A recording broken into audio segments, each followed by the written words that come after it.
Dans le ciel au-dessus de la division de missiles située dans la région de Milinska en Ukraine, quelque chose d'inhabituel s'est produit. Un objet augmentant en luminosité a filé devant les Mavesislao, laissant derrière lui une énigme. Un des témoins décrit un objet stellaire clair et brillant, une étoile brillante sur le tennis de Metia. Ces observations n'ont pas échappé à l'attention. Les faits témoignent que la chasse aux ovnis est devenue une partie secrète de la doctrine militaire de nombreux pays, en particulier de l'URSS. Les objets qui apparaissaient et disparaissaient à une vitesse colossale suscitaient de vives inquiétudes. Ce n'est que récemment qu'une série de cas a été déclassifiée, lorsque l'apparition de tels appareils a failli mener à une guerre nucléaire mondiale. Un des participants à l'enquête, qui s'est personnellement occupé de 3 de ces épisodes, se souvient: le premier s'est produit le 4 octobre 1983 dans le déploiement d'une des divisions de forces de missiles stratégiques en Ukraine. C'était la 50e division des forces de missiles stratégiques du district militaire de Prikarpat, où un lancement spontané d'un missile stratégique à ogive nucléaire a failli se produire. Ce jour-là, à 18h30 heure de Moscou, plusieurs objets volants inconnus sont apparus dans le ciel au-dessus des positions de la division, se déplaçant selon des trajectoires inaccessibles à la technologie terrestre. À 21h30, au poste de commandement de l'unité des forces de missiles, un système de contrôle automatique du complexe de combat s'est déclenché. Tous les indicateurs sur le tableau se sont illuminés, comme lors d'une vérification en situation d'urgence. Et surtout, le tableau lancement s'est allumé. De tels incidents extraordinaires étaient immédiatement portés à la connaissance du Kremlin. Ces cas anormaux étaient pris très au sérieux, mais l'information restait dans un cercle restreint de personnes initiées. Ce dont parlaient ces personnes est resté un mystère, mais il est connu qu'elles attendaient les résultats de l'enquête.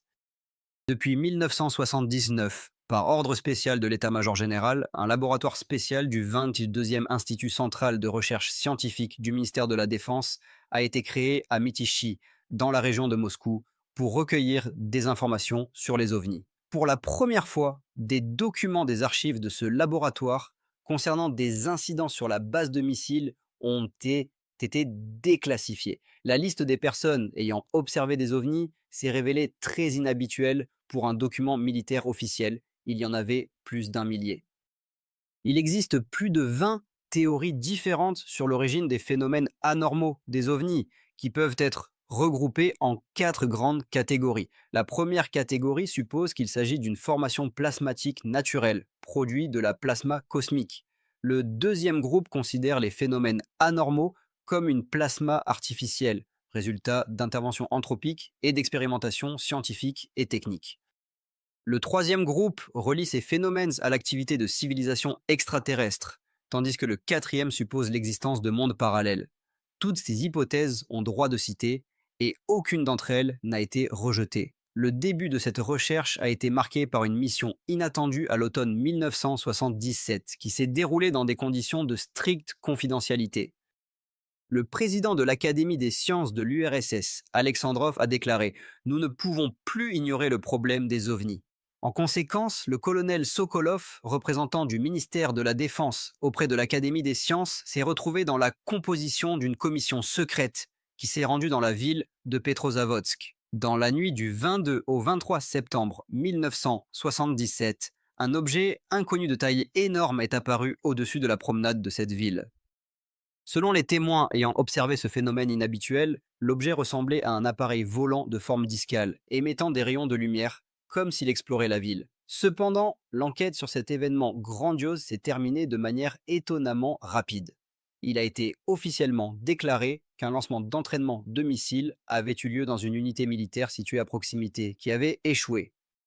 Le missile a explosé, ce qui a été la cause du spectacle inhabituel observé par toute la ville. Néanmoins, un fait demeurait incompréhensible. Dans toute la ville de Petrozavodsk, des trous étranges et soignés sont apparus dans les vitres, à tous les étages, précisément la nuit de l'événement. Tous les verres ont été transportés à Moscou et remis au ministère de l'Intérieur pour expertise. Les résultats se sont révélés plus que prosaïques, et il semblait que le mystère du phénomène de Petrozavodsk était clos.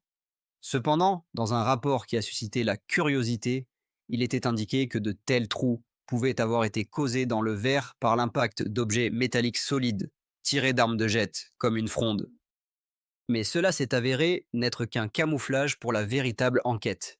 Il existait également un autre rapport classifié qui est maintenant présenté pour la première fois. L'expertise, réalisée dans l'un des instituts fermés par des spécialistes soviétiques de premier plan, a donné une réponse sans équivoque. La capitale de la République socialiste soviétique autonome de Carélie, la ville de Petrozavodsk, était sondée par un laser particulièrement puissant. La conclusion était que si l'on supposait que cet appareil laser était placé sur un objet observé par des centaines d'habitants et qu'il se trouvait dans la zone du quai à Petrozavodsk, alors avec une telle géométrie mutuelle des maisons, l'énergie de l'appareil laser devait être très grande. À cette époque, une telle énergie n'était possédée que par un seul laser dans l'Union soviétique située dans la ville de Tomsk. De plus, il était de type stationnaire, très lourd, et aucun objet volant connu à l'époque n'aurait pu l'embarquer, même si cela avait été très souhaité. À partir de ce moment, le concept de OVNI dans l'URSS a été officiellement légalisé, bien que cela ne soit connu que d'un cercle restreint d'initiés. Le premier programme soviétique d'étude des objets non identifiés, codé réseau, ne prévoyait que la collecte de données. L'étude était sous le contrôle constant du haut commandement de l'armée soviétique. En 1980, l'état-major général a publié une directive secrète qui a été montrée pour la première fois à l'écran. Elle décrivait en détail les actions du personnel des forces armées lors de la rencontre avec un OVNI qui était ici appelé AAOI, phénomènes aérospatiaux anormaux. Sous ce nom, les OVNI figuraient dans tous les documents militaires. Pour collecter des informations sur les OVNI, il était ordonné d'utiliser absolument tous les moyens d'observation électronique et visuelle. Un point particulier soulignait l'obligation pour chaque unité militaire de désigner un officier responsable de la collecte d'informations sur les OVNI. À la surprise des créateurs du programme Réseau, les rapports des unités militaires affluaient en masse.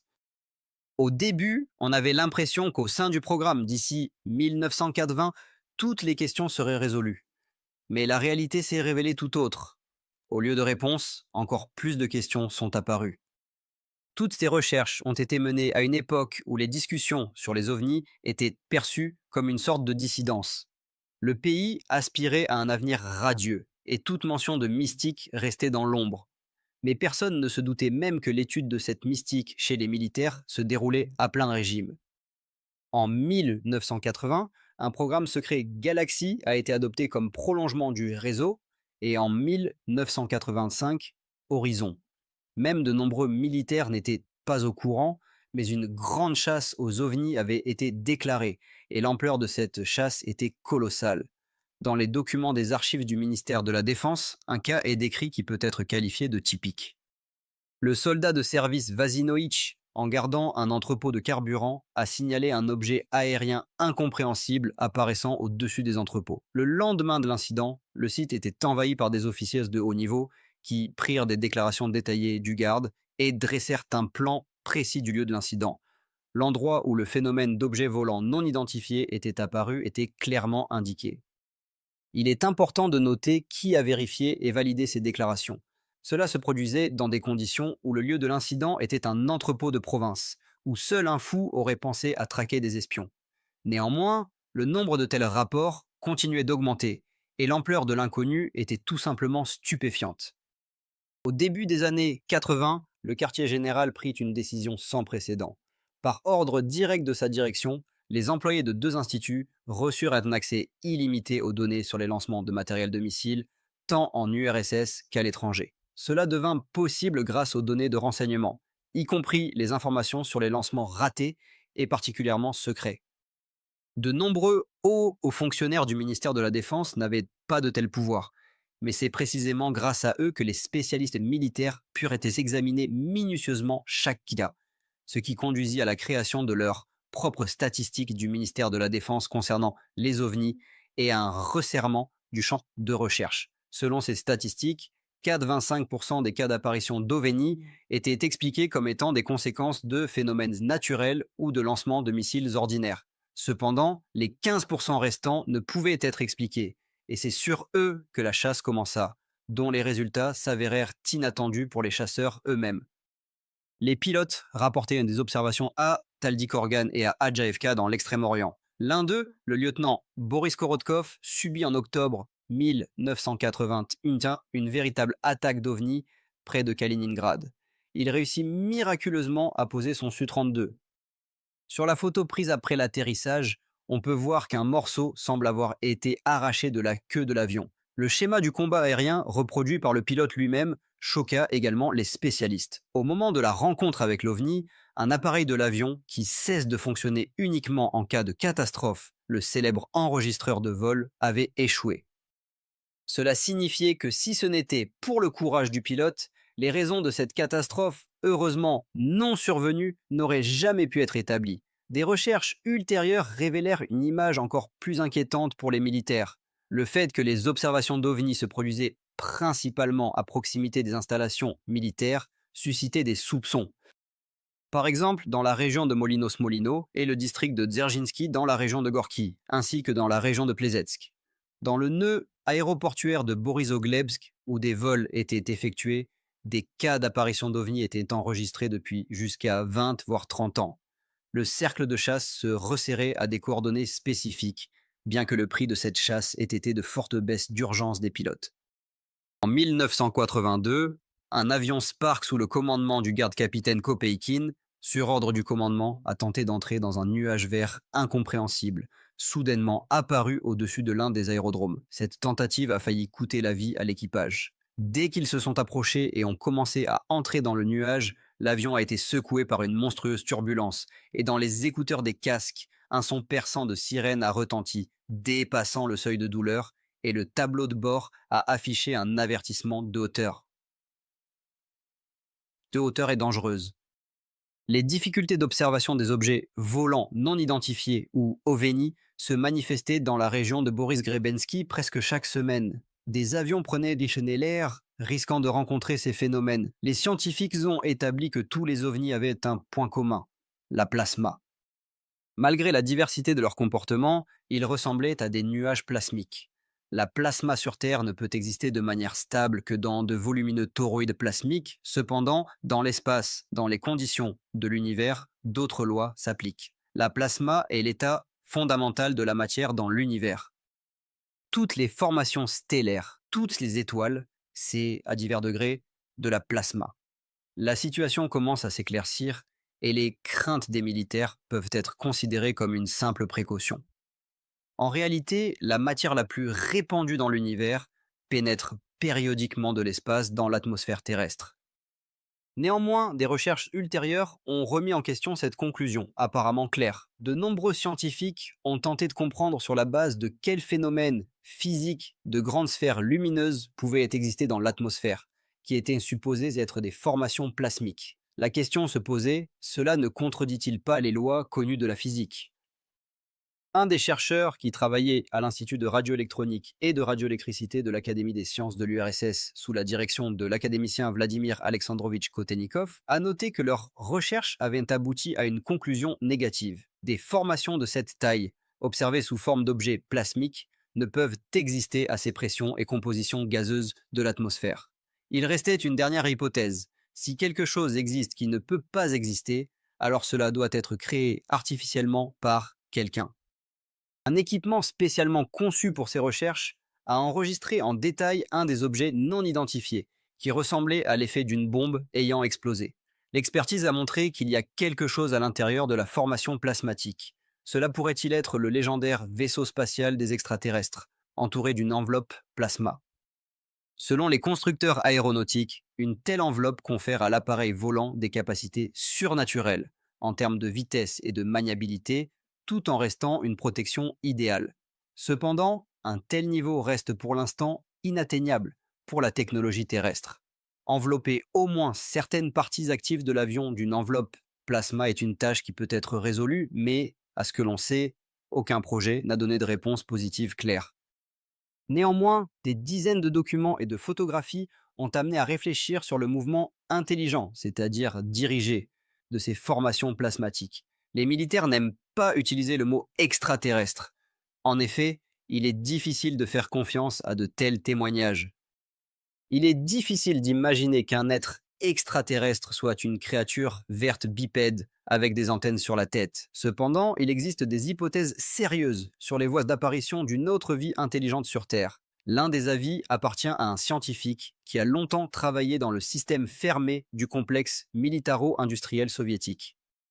Il affirme qu'il y a certains moments qui déterminent la structure de notre matière et les lois qui régissent notre monde. Ce sont les soi-disant constantes fondamentales. Dans notre monde, il y en a environ 50, y compris la charge de la masse de l'électron, la vitesse de la lumière et la constante de Planck. Imaginons qu'une de ces constantes change, par exemple la charge de l'électron. Que se passerait-il avec la matérialité de notre monde? L'atome en tant que structure cesserait d'exister, et cette matière se désintégrerait, prenant une structure complètement différente. La matérialité de ce monde deviendrait totalement autre. En 1957, un physicien américain a émis l'hypothèse de multiples univers, où les constantes physiques peuvent prendre toutes les valeurs imaginables. Dans ces mondes, la matière s'organisait en structures plus complexes, et des êtres vivants et intelligents y apparaissaient également. Ces êtres avaient atteint un tel niveau de développement qu'ils pouvaient manipuler les lois de formation de la matière, modifier les constantes et même interagir avec notre monde. Bien que cette supposition puisse sembler fantastique, des documents récemment accessibles provenant d'archives spéciales du ministère de la Défense sont interprétés par de nombreux scientifiques comme des témoignages de contacts ratés avec des civilisations extraterrestres. L'un de ces cas s'est produit dans la nuit du 22 juin 1982 à Leningrad, à l'adresse suivante: Tikhoretsky Prospect, maison 5, corps 1, chambre 1, dans le dortoir de l'Académie militaire des communications de Leningrad. Ingénieur-major Gorbunov, se trouvant dans la pièce, tourna la tête à gauche et vit dans le verre de la fenêtre ouverte le reflet d'une sphère d'un orange vif. Il détermina visuellement que ses dimensions dans le reflet étaient légèrement inférieures à celles d'un ballon de football, mais par la nature du reflet, il comprit que les dimensions réelles étaient considérablement plus grandes. À ce même instant, il ressentit un choc relaxant, comme si une vague ressemblant à un faible courant électrique parcourait son corps. Détournant la tête de l'objet, il tenta de le regarder à nouveau, mais reçut un autre choc. En essayant de se lever du lit pour s'approcher de la fenêtre, il reçut un troisième choc et un avertissement de ne pas bouger. Chaque cas similaire était soigneusement vérifié avant de figurer dans des documents secrets, et les militaires prenaient particulièrement au sérieux de tels matériaux photographiques. Certains d'entre eux ressemblaient effectivement à des appareils fabriqués par l'homme, mais leur mouvement restait un mystère. Malgré de nombreuses tentatives de reproduire de telles machines, aucun succès n'a été obtenu. Cependant, cela peut être considéré comme un premier pas vers la réalisation de technologies extraterrestres. Parmi les développements secrets des militaires américains se trouvaient les soi-disant super-avions, mais apparemment, ils n'ont pas répondu aux attentes. Néanmoins, il existe un film considéré comme authentique, capturant le moment du crash d'un véritable vaisseau extraterrestre. Il est intéressant de noter que les États-Unis sont considérés comme le leader mondial dans l'étude des ovnis, et périodiquement, des rumeurs sur des progrès significatifs des Américains dans ce domaine filtrent dans la presse. La raison de ce leadership réside dans une instruction secrète de l'armée américaine sur l'étude des ovnis qui, malgré son secret total, contient tout un chapitre sur le travail avec les médias. Ce chapitre explique que toutes les fictions et blagues sur ce sujet doivent être publiées officiellement, tandis que les détails techniques doivent être omis. Cela suscite des soupçons selon lesquels l'ampleur de la recherche aux États-Unis est suffisamment grande et que ce qui parvient à la presse, comme diverses rumeurs, sert soit de couverture, soit de diversion par rapport à des recherches ciblées. Des séquences documentaires sensationnelles qui apparaissent parfois peuvent être de la simple désinformation. Mais quelles recherches réelles les militaires américains et soviétiques ont-ils cachées à un prix si élevé? La réponse, étrangement, est à la surface. Rappelons à quel point la technologie militaire moderne était vulnérable lors de contacts avec des ovnis. Dans le meilleur des cas, elle tombe simplement en panne. C'est une arme parfaite, et si l'on ne parvient pas encore à comprendre la nature de cet impact, il pourrait être judicieux de simplement le reproduire aveuglément, afin qu'à un moment donné, d'un seul coup, tous les systèmes électroniques du potentiel adversaire soient neutralisés, comme le fait un ovni. Deux spectres s'ouvrent ici. D'une part, il est possible de modéliser certaines propriétés de ces phénomènes anormaux. Sur la base des phénomènes anormaux existants, il est possible de développer de nouvelles armes fondées sur des principes analogues à ceux observés dans les ovnis. Cependant, si de tels phénomènes existent réellement et ont un impact, il devient nécessaire de créer des systèmes de protection contre les effets indésirables qui peuvent provenir de facteurs externes. Pendant des décennies, cela a été une course secrète aux armements, connue seulement d'un cercle restreint. L'objectif était de créer une arme utilisant d'autres principes physiques qui pourraient rendre le potentiel nucléaire et de missiles de l'adversaire obsolète. Cependant, les coûts même pour une simple reproduction des effets des ovnis se sont révélés colossaux. Même le pays le plus riche du monde, les États-Unis, n'a pas pu réaliser cela sans douleur et en secret, ce qui a conduit à la nécessité d'une manœuvre de diversion. De nombreux analystes estiment que le programme actuel, extrêmement coûteux mais totalement inefficace, connu dans le monde entier, a été créé précisément pour diriger la majeure partie des fonds alloués vers des recherches et programmes militaires complètement différents. Des précédents existaient déjà. Dans les années 80, les Américains ont réalisé un saut technique significatif, en grande partie grâce à l'initiative de défense stratégique désormais oubliée, connue sous le nom de Guerre des étoiles de Ronald Reagan. À l'époque, environ 60 milliards de dollars ont été dépensés, ce qui représente une somme énorme. En conséquence, il n'y avait aucun programme de défense stratégique aux États-Unis. Mais néanmoins, des succès importants ont été réalisés dans divers domaines de la science et de la technologie. Au début des années 80, un système a été créé en Alaska, reproduisant entièrement l'effet destructeur des ovnis. Le choix de l'emplacement était évident. En cas de guerre nucléaire, la plupart des missiles soviétiques seraient dirigés vers le territoire des États-Unis à travers le pôle Nord. Sur leur chemin, ils seraient confrontés à un système de 180 relais, créant un champ magnétique particulier. Les Américains ont réussi à développer le système HAARP, qui est officiellement présenté comme un programme de recherche sur l'atmosphère supérieure de la Terre. En réalité, il s'agit d'un banc d'essai de chauffage haute fréquence de grande puissance, capable de créer de vastes formations plasmiques en raison du chauffage de l'atmosphère par un puissant faisceau d'ondes radio. Cela peut modifier la trajectoire de propagation des ondes radio nécessaires tant pour les communications spatiales que militaires et créer également des formations plasmiques capables de détruire des objets, y compris des aéronefs. Ces nuages plasmatiques, générés par le système HAARP, peuvent transformer toute attaque de missiles en quelque chose de complètement différent. Même la simple reproduction de technologies extraterrestres a élevé la guerre terrestre à un nouveau niveau, dont peu de gens sont conscients. Cependant, même les créateurs du système craignent d'activer HAARP à pleine puissance.